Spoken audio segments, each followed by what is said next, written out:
Hello दोस्तों, प्रेम से बोलिए जय श्री राम। राजा दशरथ के जन्म की कथा। और मनु और शत्रु एक बार भगवान से वरदान मांग रहे थे। उसमें मनु जी ने मांगा कि हे प्रभु, मुझे आपके जैसा पुत्र चाहिए।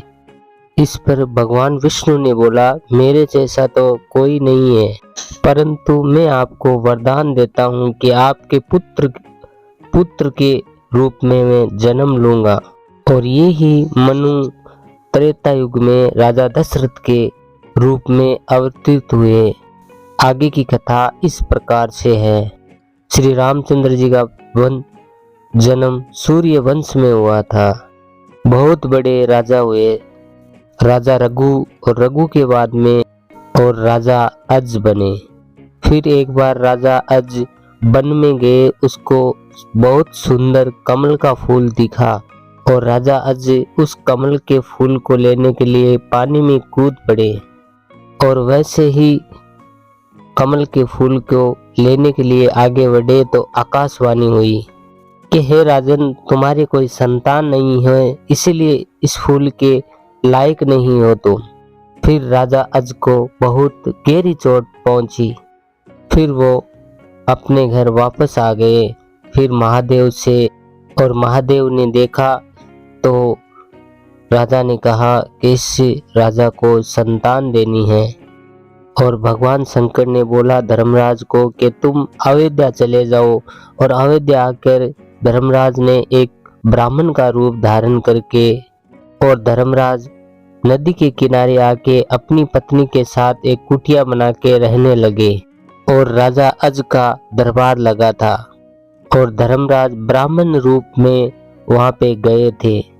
और राजा ने देखते ही ब्राह्मण का स्वागत किया और बोला आओ बैठो।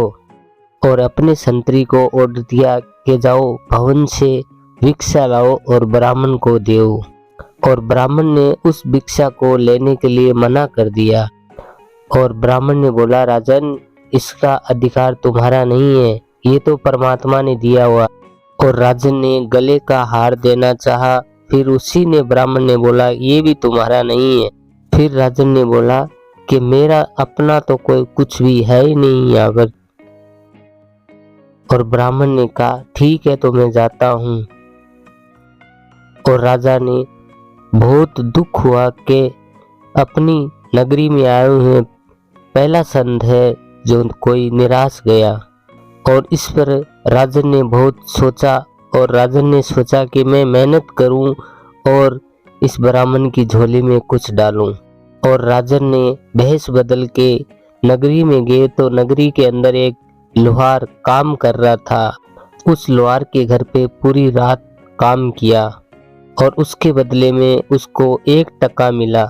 सुबह होने वाली थी, राजन ने 1 टका लेके उस ब्राह्मण के पास गया। मगर उस टाइम कुटिया के अंदर ब्राह्मण की पत्नी थी, ब्राह्मण नहीं था, ब्राह्मण नहाने के लिए गया था। और राजन ने वो टक्का ब्राह्मणी को दे दिया। और ब्राह्मणी ने कहा कि मैं कल राजन को दे नहीं पाया था तो उन्हें दे दीजिएगा। और उस टक्के को देखकर ब्राह्मणी ने बहुत गुस्सा किया, चिढ़ने लगी और बोली कि वहीं रख दो। फिर राजन ने टक्का छोड़कर घर आ गए। उसके बाद स्नान करके ब्राह्मण कुटिया के अंदर आए और ब्राह्मणी से पूछा कि मेरे जाने के बाद कोई आया तो नहीं था। तो ब्राह्मणी ने बड़ी अजीब तरीके से बोला कि वो आया था, एक वो राजा था, वो आया था, 1 टक्का दे के चला गया और उस टक्के को फेंक दिया। ब्राह्मण ने जाके उस टक्के को उठाने के लिए गए थे तो वो टक्का धरती में धंस गया। उसके बाद उस टक्के को निकालने के लिए धरती खोदने लगा तो वो टक्का जितना खोदता उतनी धरती के अंदर धंसा जाता था। उसके बाद उस धरती में से एक रथ निकलता है, वो रथ सीधा आसमान की ओर जाता है। ऐसे ही 9 रथ और निकलते हैं, वो सीधा आकाश की ओर चला जाता है। फिर वो टक्का और अंदर चला जाता है। उसके बाद में वो टक्का रथ का रूप ले लेता है। 10वें रथ में एक बालक बैठा था।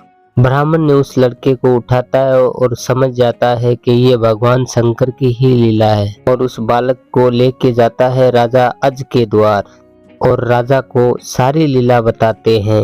और राजा अज ने उस बालक को पाकर उसी ब्राह्मण से पूछता है कि ब्राह्मण इसका नाम क्या रखे।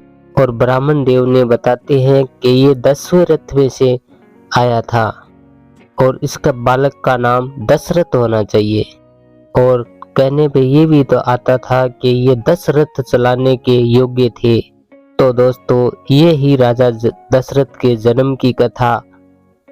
और ये वीडियो आपको कैसा लगे डिस्क्रिप्शन में जरूर बताएं। जय श्री जय भोलेनाथ।